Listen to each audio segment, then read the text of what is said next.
Good morning, everyone. Thank you for joining the fourth webinar, the fourth driver webinar, which will be about the ecosystem services of dry river networks and their values. So it will be presented by Margot Sepp from ICRA, Alberto Velez Martin from University of Cantabria, and by Ayanta Velasco Martinez, also from University of Cantabria. So I think Alberto or Ayanta, one of you starts with the presentation. Yeah, I will share it. Okay. Yeah. Thank you.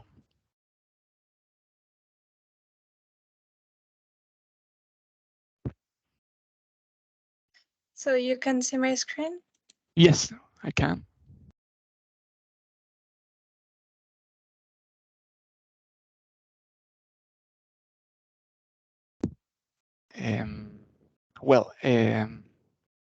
Thank you.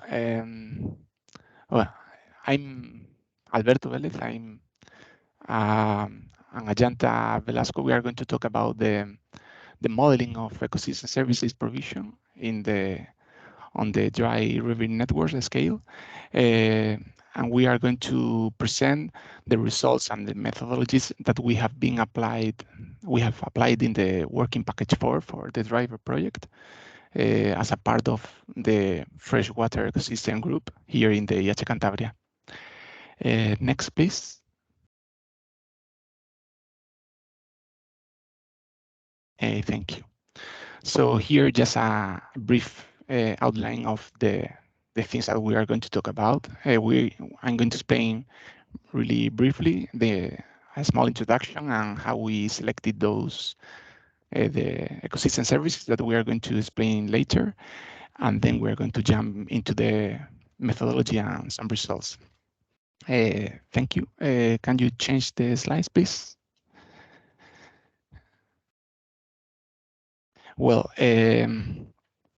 as an introductory slide, just to mention that the importance and the role of the climate change is already worldwide known, and the precipitation patterns are changing, and the effects of the climate change are also really important, and they are becoming more important in this period, and the effects on the river ecosystem is getting really serious, and so for this reason it's really important to consider and use integrated approaches for the catchment rivers and river networks in order to be prepared and adequate and design adequate adaptation pathways for the climate change impacts.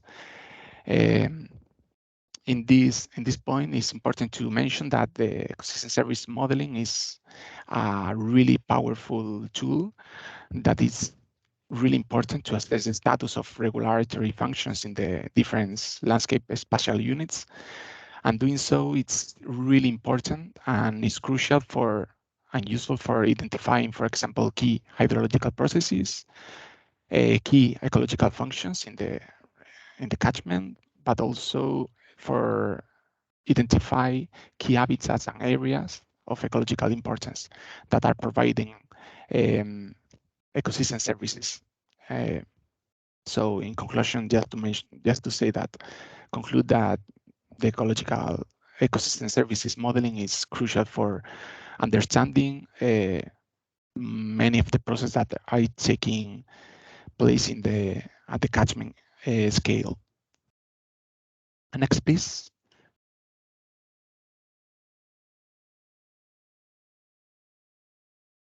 Thank you. So just here mention that from all of the ecosystem services that are documented, we had to make a selection of the most important ones and the ones that are possible to model thanks to the availability of dataset that we already have. So the ecosystem services, a previous list of all of them was scored by in base of its importance by the different leaders in the different case of studies, and depending also in the spatial scale, and then depending on the availability of data, as I said, they were selected this five that you can see on the right part of the slide that we have modeled in the working package for. Just to mention that we have tried to cover the different spatial scales. So some of them, as we will explain later, have been modeled for the catchment level, some of them for the rivering, and two of them for both. So it's quite interesting in this sense. Next slide, please.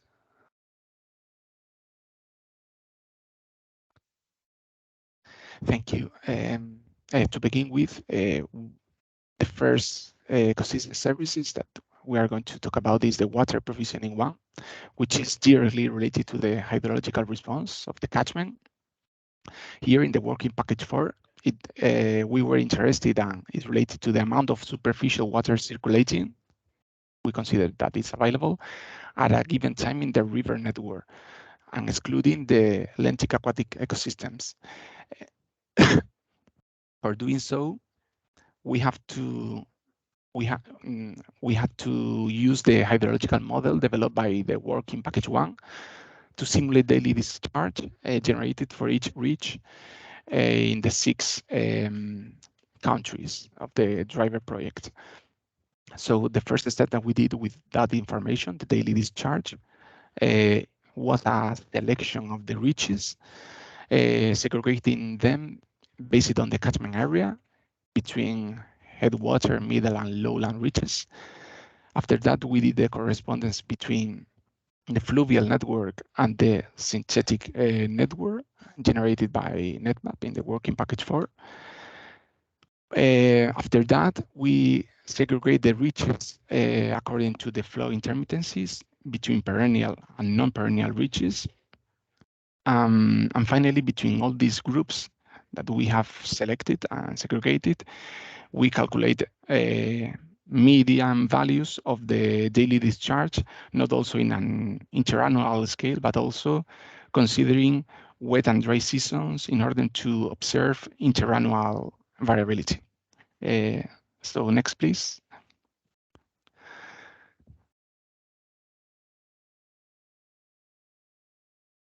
Thank you. So just, I want to show you some results. Here I show you on the left, a table with the median values of the water provision for all possible combinations. And on the right, some plots showing the temporal variation for the case of Croatia, for example. It's impossible to show all the results for all the places, so I decided just to show the Croatia ones, which are really representative. In general terms, is what observe unequal distribution of perennial and non-perennial reaches among the 3 types of reaches. Also differences between years in the 3 size class reaches, so headwater, middle, and lowland.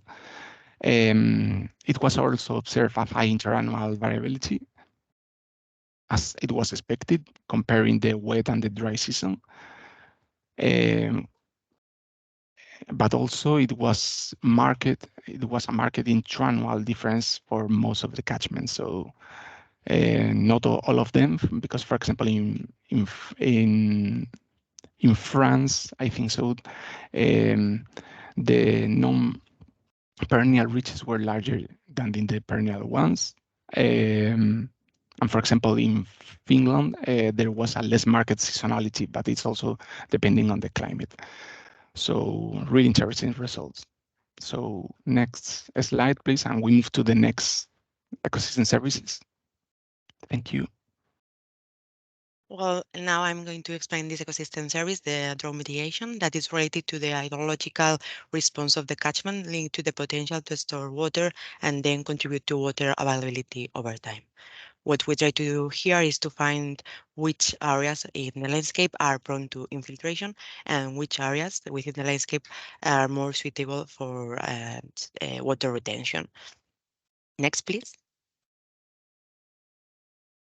We model this ecosystem service through two spatial indexes. The first one is the local recharge index that was calculated using the seasonal water yield model present in the Invest software.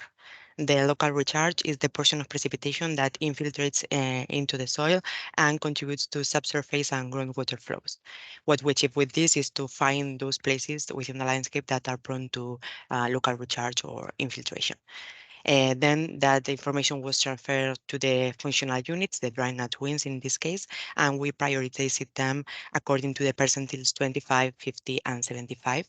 And this methodology for the prioritization of the functional units is used in all the following ecosystem services. Next, please.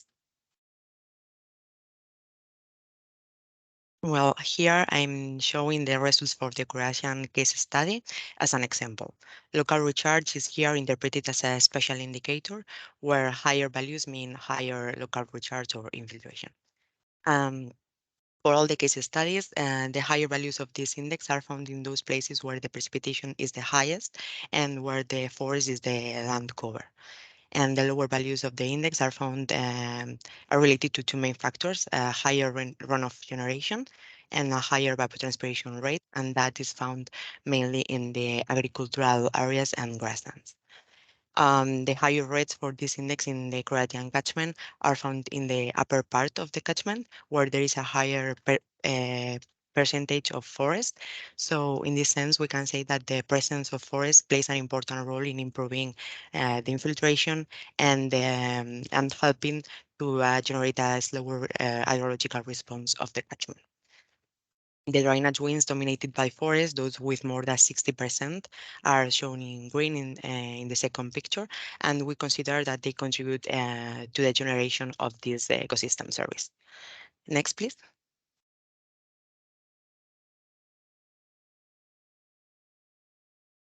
Regarding the other index, the surface storage index that we model in this ecosystem service, we constructed this index by the evaluation of the terrain for the suitability of the terrain to store or to retention for the water retention. The vegetation cover and the topographical variables are two of the main factors related to this functionality, in addition to precipitation. The topographic variables that we use were the slope, the topographic wetness index, and the plant curvature. All of these layers were transformed to a common scale from 1 to 10 according to their suitability for water retention, being values closer to 10, those that are preferred. Then we combine all of the variables using the same wave, and we obtain the surface storage index. Those values were transferred to the drainage wind, and we prioritized them. Next, please. Well, in this slide, you can observe the results for the Finland case study. The results show which areas within the catchment are more suitable to water retention and storage, based in the biophysical components of the terrain. Higher values of this index represent more suitable areas. The most favorable scenario for this are those areas with gentle slopes, convex terrains, high topographic humidity values, and forest as a vegetation cover. And for this catchment, for the Finland catchment, the combination of these variables is found in the upper part of the catchment. Next, please.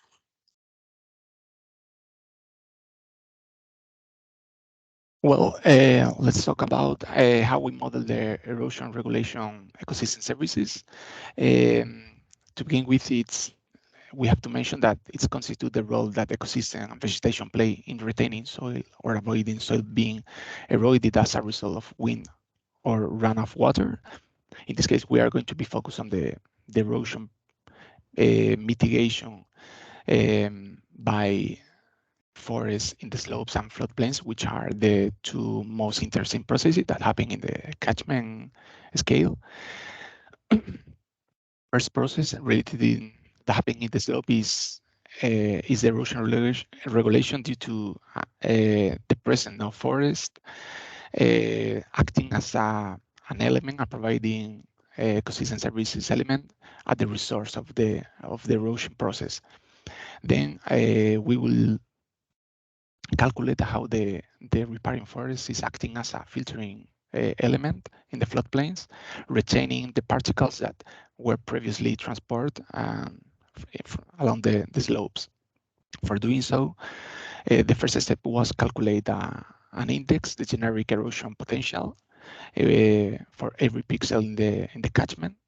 In this index, the higher values indicate a greater erosive potential. Then we calculate the sediment that was delivered to the river network following the downward flow path. So here also is related to the probability of the sediment to be transferred to the water body. Once we have calculated this, we have to consider the incorporation of the forest in the slopes. So doing so, we can calculate the cumulative delivery on the forest pixels in each wings or functional unit that inform about the potential erosion reduction by the forest. And in the pixel that there is an absence of forest, we are getting information about the erosion potential due to the lack of the forest. So we are considering the delivery or not delivery of the sediment until the river network. Then a different step is used in the case of the riparian forest filtering process in the floodplains, because we are going to consider there in those areas only the sediments that are effectively arrive to the river network, and how the riparian forest is stopping these sediments and are working as a control filter for those sediments that have been previously mobilized. Once we have calculated those values for all the catchment, we transfer, as we did previously, to functional units, and then we made a prioritization of those. Next slide, please. Well, here I show you the results for these ecosystem services in the slopes in the Spanish catchment, for example. I selected this because it's quite interesting due to the orography and the topography of the catchment. You can see the GEP index, the generic erosion potential index map on the left, then both delivery maps depending on the presence or absence of the forest on hillsides, and finally the proposed drainage wings proposed to conservation and for restoration, depending on the levels of sediments that are retained or not by forest on those functional units. In general terms, it was observed, as expected, a marked topographical pattern in the index, because it's depending on the slope and also in the convergence of the terrain. So they are really important for the calculation of this index. As you can see in the plot on the right, there is a considerably different difference between the different countries in the proportion of functional units that are prioritized before. It depends also in the presence of the forest on the slopes, but also on the orography of the terrain. So it depends. It's quite heterogeneous in that sense, along how the DRYvER case studies. Let's see the results from the floodplains model. Next slide, please. Yeah, thank you. And here I have used the same example in the Spanish catchment. You can see the delivery map, only for restoration. So we are considering just the erosive, the sediment that really arrived to the river network. And then we do the prioritization, as I said before, depending on the presence or absence of the riparian forest.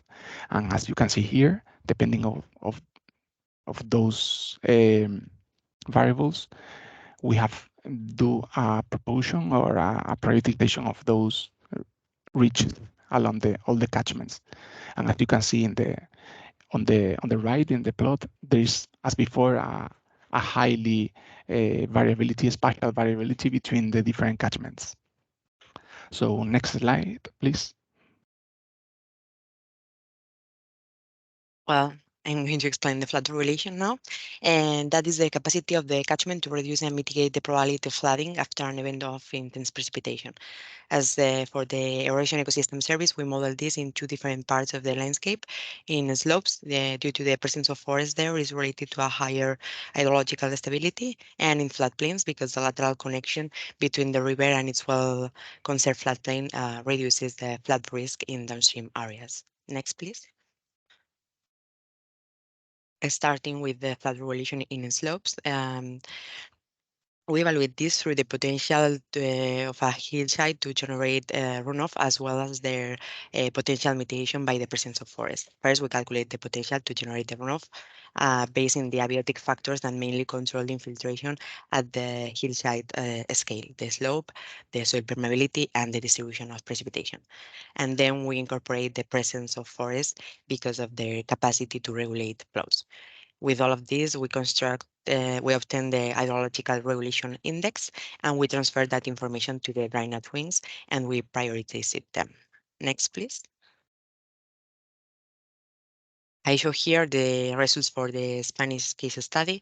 Values closer to 1 mean greater runoff generation, with positive values being those areas with a high regulation capacity due to the presence of forest, and negative values areas with a low regulation capacity, and therefore with a higher risk of flood.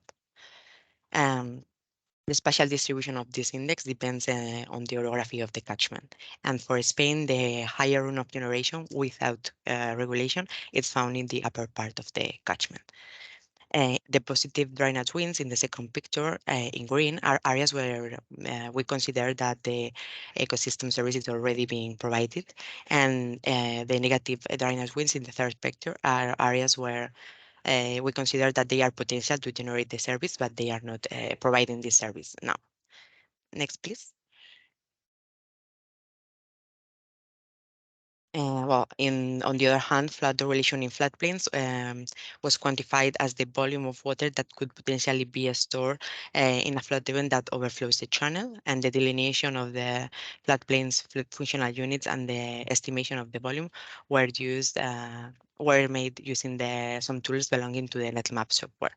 For the delineation of the floodplain, we use the painful depth approach that calculates the painful depth values in the deepest part of the channel as a regional regression between the mean annual precipitation and the drainage area. This value is then multiplied by different coefficients to generate different surfaces at different bankful depth numbers, and each of them intersecting the valley at a different elevation. In this project, we use a coefficient of 5 to delineate the floodplain functional unit, because this is related to a 300 GR return period flood. Once the floodplain was delineated, we estimate the volume of water that could be stored there between that elevation and the mean elevation of the channel. The floodplains were then prioritized concerning the volume they can store. Next, please. Well, I show here the results for the Hungarian and French catchments, where you can observe that floodplains with the highest retention capacity are found mainly in the middle and lowlands areas. And in the Hungarian catchment, for floodplains with accumulation capacity are presented in all sections of the catchment, and they are interconnected. In contrast, in the French catchment, uh, you can find floodplains in the headwaters area and in lowlands, but they are disconnected. So this allows us to stabilize that the Hungarian catchment has a greater protection against flooding than the French one. And well, Spain, the case study of Spain follows the same pattern as the Hungarian one, and the other case studies are similar to the French one. Next, please.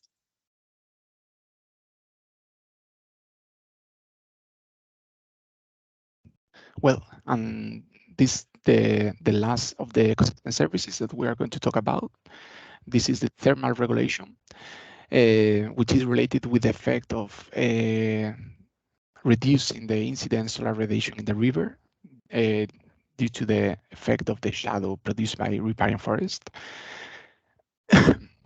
Here we have estimated the solar radiation that is reduced by this kind of forest, and how it could reduce temperature. Is already known that the radiation and temperature are related, so yes, we are going to estimate and consider that a reduction in the radiation is going to produce a reduction in the temperature due to the broadleaf forest that form the riparian forest. So for doing so, first of all, we have calculated the solar radiation for all the catchment. We have done it with a tool in the ArcGIS program. Then we have extracted the solar radiation only for the valleys, with and without forests. For doing so, we have delineated previously the valleys. Then we have considered all the riparian, all the forests inside those polygons and areas as a riparian forest, considering the broadleaf, which are the ones that can reduce more significantly the solar radiation in this part. And finally, we have assumed that the riparian forest has average height of 20 meters in order to increase the DEM elevation or the map in that in those places that height, in order to consider the effect of the potential effect of the riparian forest in the solar incidence. Once we have calculated those radiation, we have do the subtraction between the solar radiation with without vegetation and the solar radiation considering that riparian forest height. And once we have calculated that, we have transferred that information to the drainage winch, and after that, as before, we did a prioritization. Next, please. Well, just as before, I'm going to just show you one example of the different cases of study. Here I show the Hungarian catchment. You can see the radiation that was that inset into the valleys, just on the left. Then on the right, just in the middle picture, you can see in this case the orography and the riparian forest is not that meaningful, so the effect of the forest in that catchment is not that important. So you can see that the delta means the subtraction between those two radiations, with and without the forest. And once we have calculated that difference, we can propose those places or functional units in which or where this ecosystem services is already provided by the riparian forest, and where is not provided due to the lack of this kind of vegetation. Just on the top, you can see the different proportion of distribution of the functional units between the different cases of study. And that's all. Next slide, please.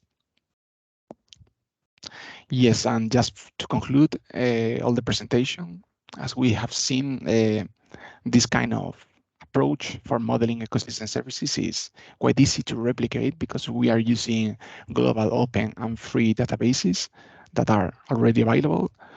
And also it's really important, as we have tried to model the functions, ecosystem services, functional ecosystem services for all the catchment, not also when it's possible and when it's significant.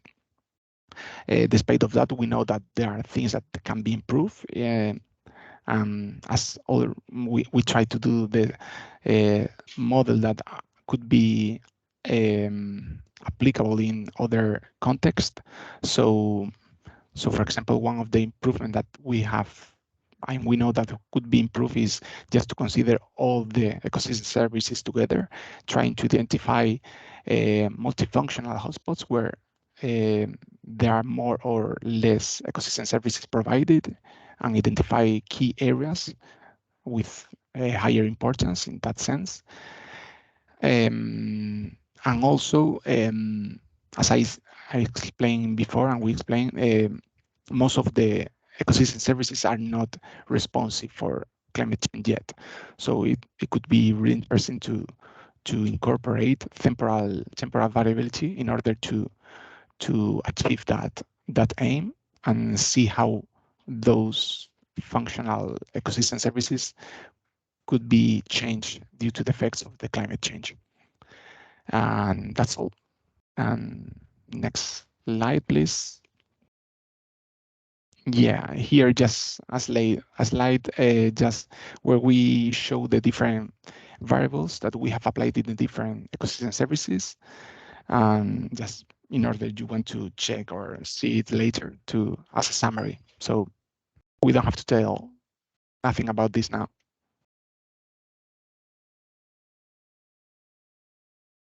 So yeah, thank you. Okay, thank you, Alberto and Ayanta. And I will take over now, and I will talk about two topics. First, about upscaling ecosystem functions to European scale, and then about upscaling some ecosystem services to European scale, because functions and services are tightly linked, and also the upscaling process is similar. So first, about the ecosystem functions, carbon cycling related ecosystem functions.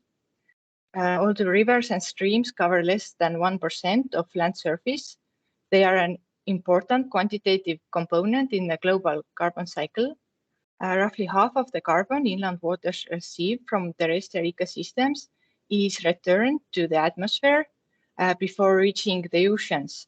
And the main ecosystem functions in rivers related to carbon cycling are greenhouse gas emissions, so CO2 and CH4, river ecosystem metabolism, and organic matter decomposition. And there are few studies upscaling estimates of these functions from separated river reaches to an entire river network, and even less studies upscaling to regional, continental, or global scale. And the global estimates generally consider only perennial rivers, although more than half of the world's rivers experience occasional, seasonal, or even permanent drying. And these waterways are called intermittent rivers. And our aim was to model predictions of these ecosystem functions in perennial and intermittent river reaches at the European scale, and also to characterize the patterns of these functions across the European river network. Next slide, please. So first, how we compiled the database for the European river network.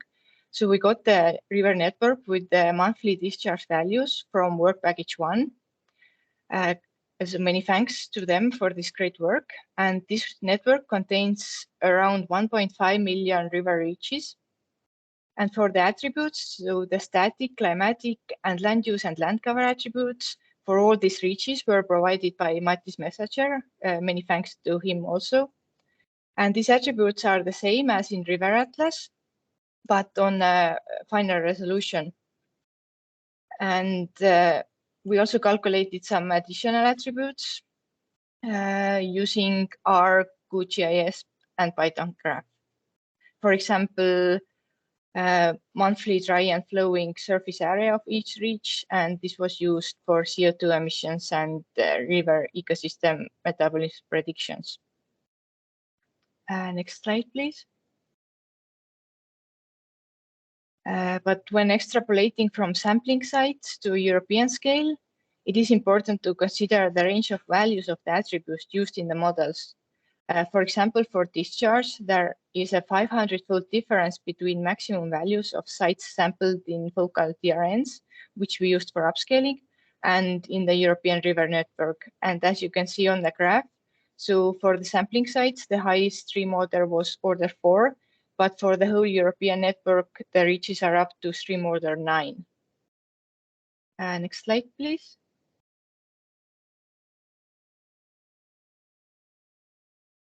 And when considering only reaches with stream orders 1 to 4 of the European river network, the range of values for most of the attributes is quite similar for the DRN sampling sites and for the European river network. So therefore, we left out some reaches. That means we trimmed the European river network, since the models do not necessarily predict correctly outside the calibration range. And this trimming had several steps. So first, we removed the reaches intersecting with lakes and reservoirs to get rid of the so-called fake reaches. You can see on the top right as an example. Because if you get the modeled river network, there are also reaches which are not real, which are actually going through lakes or reservoirs. And then the next step was removing reaches with stream order more than 4, so large rivers. And this you can see on the right, with the blue is the whole network, and the large rivers are marked with black color. And for the last step, we removed discharge outliers. And the final network we used for upscaling included almost 1.2 million reaches. Next slide, please. And the attributes used in the models. So this is the total list of the attributes where they were not used in all of the models. And these attributes could be grouped to attributes about flows like discharge, then static attributes like catchment area, then attributes about reach position like stream order or distance to source or distance to output, then climatic attributes like air temperature, then attributes about land use and land cover, for example, forest cover in the catchment area. And then the separate group is monthly variables, which were used in river ecosystem metabolism models. So, for example, water temperature and light. And we used random forest models. These are the similar models as were used for modeling on DRN scale, which you heard about last seminar. And we recalibrated the models with attributes available for the whole European river network. So the models are similar, but just recalibrated. Next slide, please. So the random forest models, 4 random forest models, so emissions from flowing waters and dry river beds separately for perennial and intermittent reaches were used to predict the CO2 emission rates for each reach.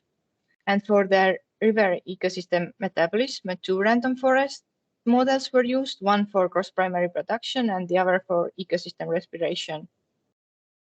And 2 random forest models, so one for perennial reaches and the other for intermittent reaches, were used to predict the leaf litter decomposition rates. Next slide, please. And now about the results. First, about CO2 emissions. So cumulative CO2 emissions measured as grams of carbon per square meter were higher in intermittent reaches compared to the perennial ones. And this is in line with our studies, which show that CO2 flux from dry water courses can be higher than from flowing waters.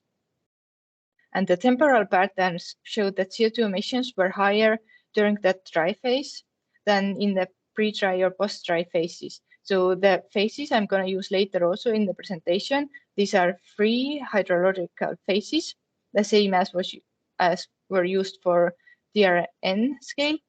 So the pre-dry phase is considered as March and April. Dry phase is summer months, so July and August, and post-dry phase is considered November and December. And so the temporal pattern showed that emissions were higher during the summer months, especially for the intermittent reaches. And the same pattern has been found in our studies of CO2 fluxes in streams and rivers. But the total flux from the whole European river network used here in the modeling was during summer months more than 900 gigagrams of carbon, and during pre-dry and post-dry phases around 600 gigagrams of carbon. Next slide, please.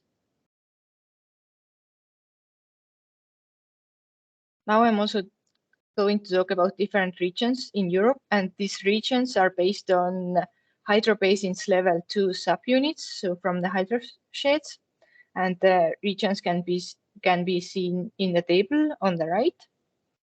But first, and in the table you can see the percentage of emissions from dry riverbed, so dry flux, during different phases and from different regions.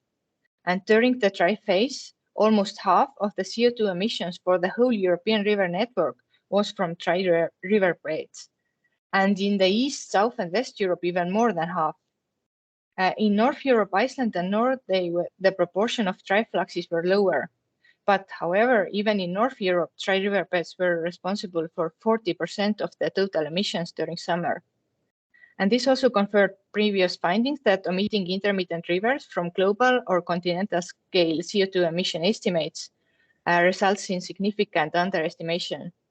And we can also expect an increase in total CO2 emissions in the future as drying events increase in duration and frequency due to global climate change. Next slide, please.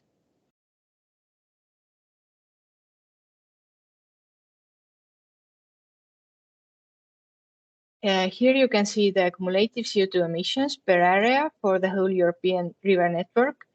And these emissions were classified at the REACH scale in 3 categories, defined according to the percentiles. I used the same classification later also for other functions and services also. So it's the 3 different groups. And emissions are expressed per unit of area to ease the visual analysis and comparison of spatial patterns. However, we did not find any general pattern showing that emissions differ between regions of Europe when we consider the cumulative emissions per area in different regions. And on this figure, you can see the emissions during pre-dry phase. Next slide, please.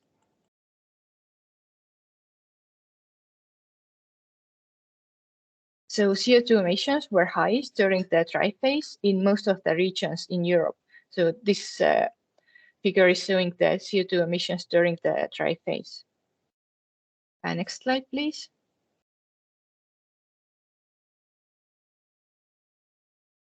And in the most northern regions, so Iceland and Norway, the emissions were highest not during the dry phase, but during the post-dry phase. So this is all about the CO2 emissions. And next slide, please. And now we're going to the river ecosystem metabolism. Monthly average daily cross-primary production and ecosystem respiration rates across the 3 hydrological phases in the European river network were in similar ranges for the intermittent and perennial reaches.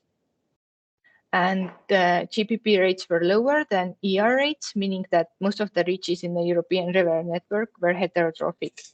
So they performed as sources of carbon to the atmosphere.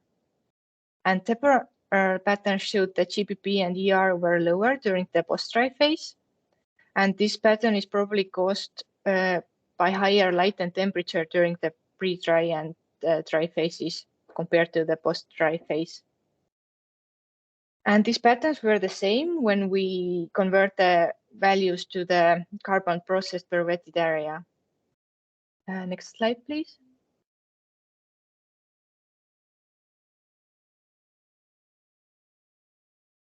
So here you can see the cumulative net ecosystem production values. So net ecosystem production is the sum of cross-primary production and ecosystem respiration. So this is showing the carbon processed by wetted area.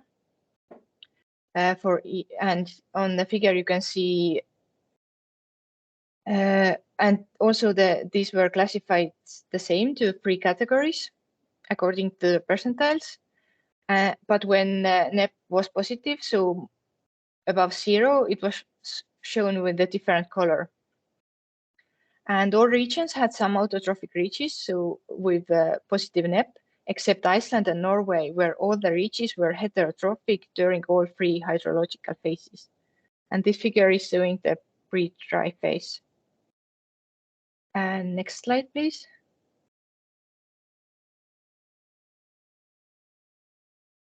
When considering cumulative NEP per wetted area in different regions, there were some differences between regions.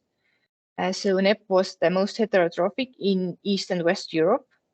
And although Iceland and Norway did not have any autotrophic reaches, they were still the least heterotrophic regions in Europe. And during the dry phase, for the whole Europe, all the reaches were heterotrophic, so none of the reaches were autotrophic. Next slide, please.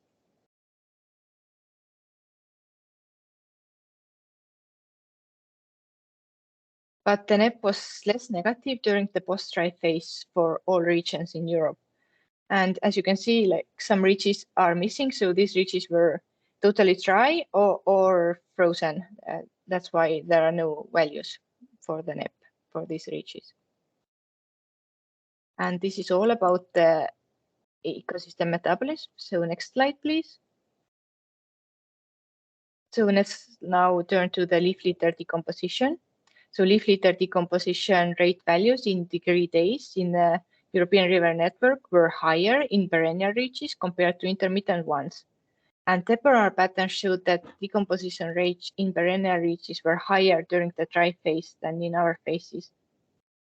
In addition to water flow, which is different during the free hydrological phases, leaf litter decomposition in streams depends also on other environmental factors with strong seasonality, for example, nutrient availability in the water column and shredder diversity. And in perennial reaches, the flow reduction during the dry phase is not as substantial as in intermittent reaches, which may even dry completely. And in intermittent reaches, the decomposition rates were higher during the pre-dry phase than during our phases. And this is in accordance with our studies, which have concluded that drought decreases leaf litter decomposition in streams. Next slide, please.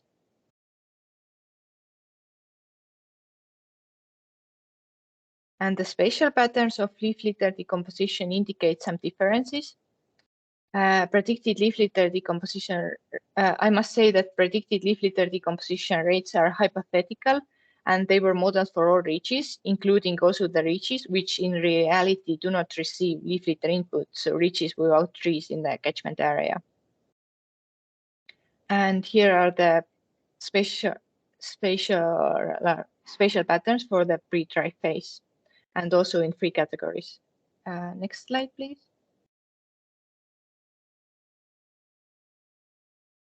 So during pre-dry and dry phase, the average decomposition rates were highest in East Europe and South Europe and lowest in Iceland and Norway. Next slide, please. And during post-dry phase, the average decomposition rates were highest in East Europe and North Europe and lowest in South Europe and West Europe.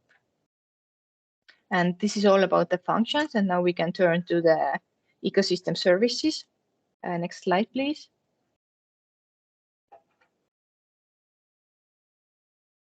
So there have been several projects and initiatives assessing ecosystem services at European scale.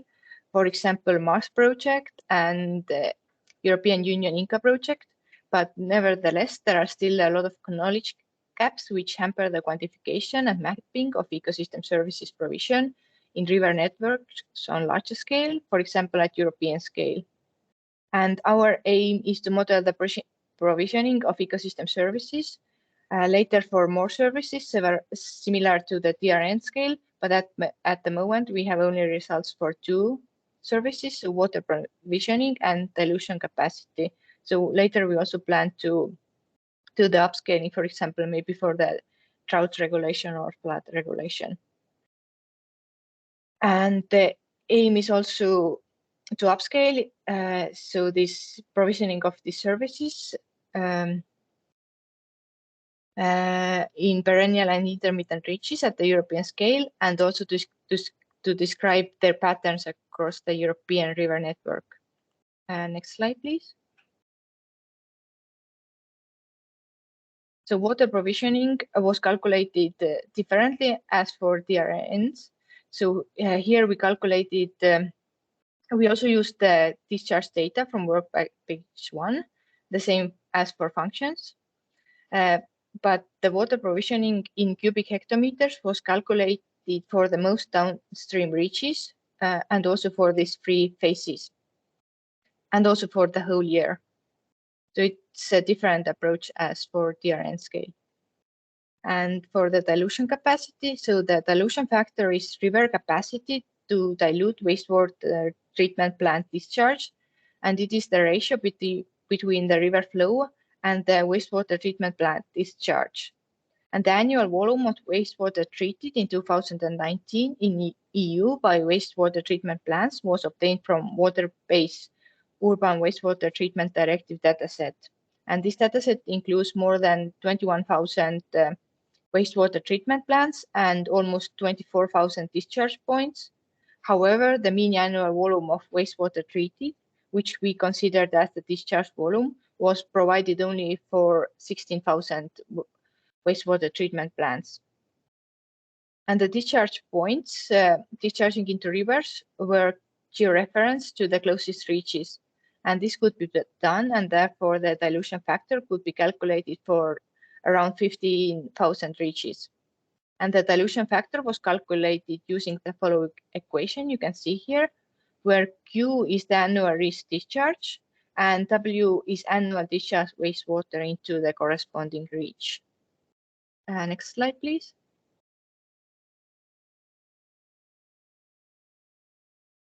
So now about the results. First, the water provisioning. So total water provisioning was lowest during the dry phase, so summer months, and this applies for the whole Europe and for all the regions in Europe. And water provisioning was higher during pre-dry phase than during post-dry phase for the whole Europe and for most of the regions, except for South and West Europe, where water provisioning was highest during the post-dry phase. And in total, the amount of water flowing through the most downstream reaches during 2019 was highest in North Europe and Norway and lowest in Iceland, which is due to a small number of reaches, and also in South Europe. And the same applies also for the hydrological phases, except for the post-dry phase when the total amount of water flowing through the most downstream reaches was lower in East Europe than in South Europe. Next slide, please.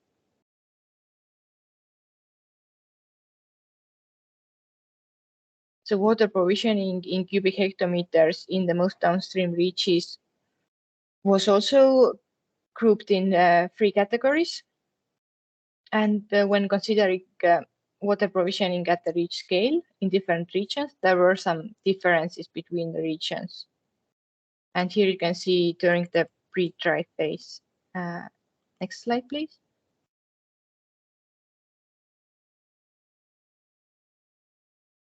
So during the pre-dry and dry phase, water provisioning was on average lowest in South Europe and highest during pre-dry phase in North Europe and during dry phase in Norway. And next slide, please.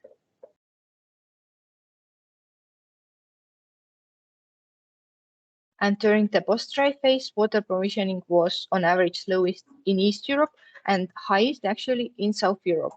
So this is on average, not in total.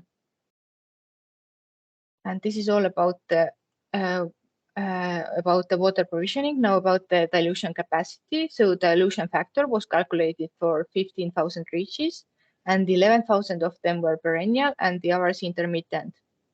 As expected, the perennial reaches had higher dilution factor values than intermittent reaches because they usually have more water. And when comparing spatial distribution of dilution factor, then France stands out with much higher values compared to our European Union member states.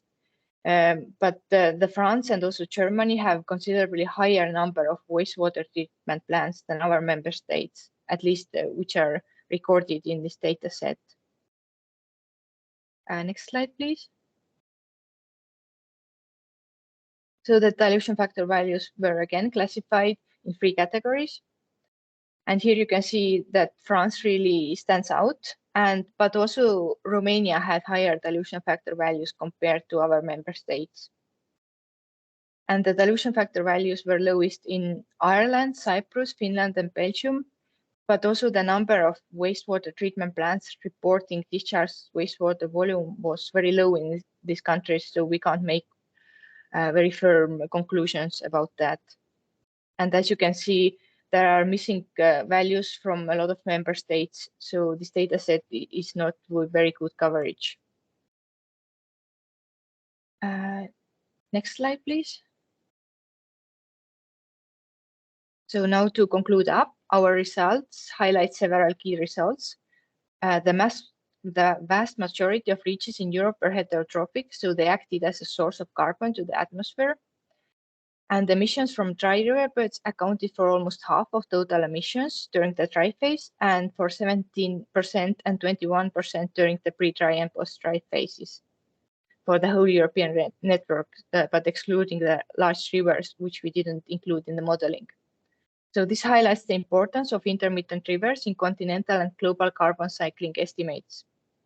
Spatial patterns show that the most heterotrophic European region was East Europe, and that the leaf litter decomposition was also highest in East Europe. And drying reduced leaf litter decomposition in intermittent reaches. Next slide, please. So total and average water provisioning were highest in North Europe and Norway, and lowest in South Europe. And water provisioning was lowest during dry phase and highest during pre-dry phase, except in South and West Europe, where water provisioning was highest during post-dry phase. Dilution factor values were lower in intermittent reaches than in perennial reaches, as expected, and dilution factor values were much higher in France and Romania compared to our member state. However, missing of very few data about annual volume of wastewater treated from some member states complicates describing the EU scale patterns of dilution capacity. And the data available, this is the main limit for our upscaling tasks also. So the availability of data is constraining the upscaling efforts. And that's all. So thank you from my side too. And thank you for listening. Thank you, Margot, Alberto, and Ayanta for your presentations. So the time is almost over, but maybe there are some questions for you.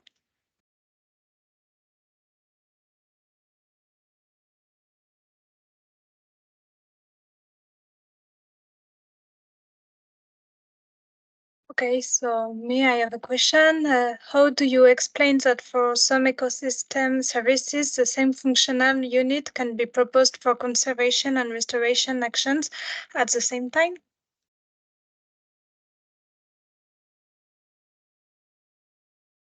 Oh, is it? Well, I guess that question is for us.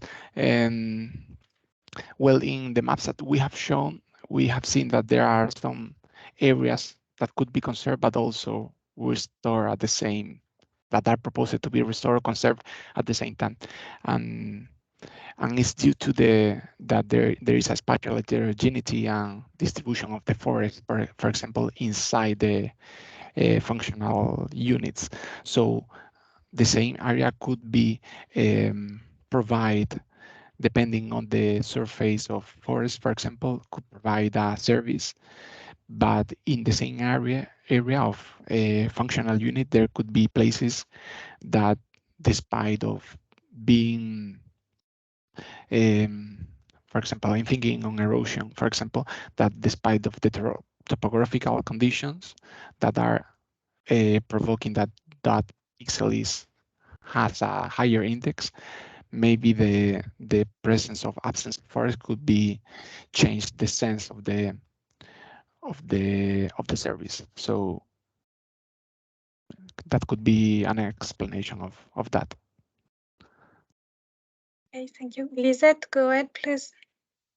Yeah, I have a question for Margot. Thanks so much for this nice presentation, both of you guys, actually. Did you try to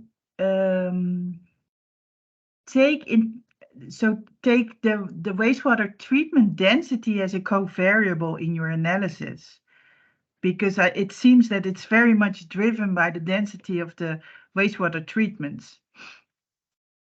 No, at the moment, yes. So at the moment, it's just the wastewater volume and then divided with the volume of water in the river. But this is a good idea to include this.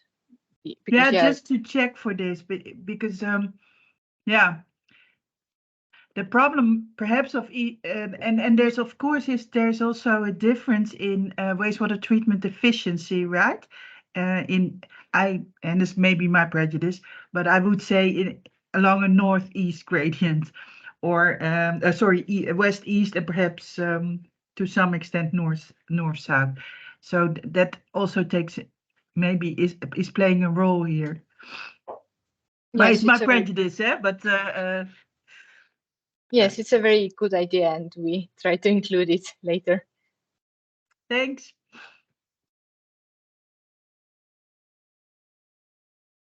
Does anyone else have a question?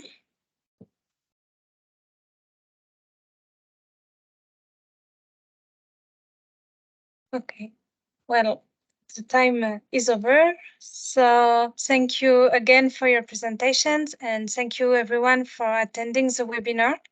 The next and last DRYvER webinar will take place on Friday, February 23 from 11 to 12, and it will be about the adaptive management of DRNs.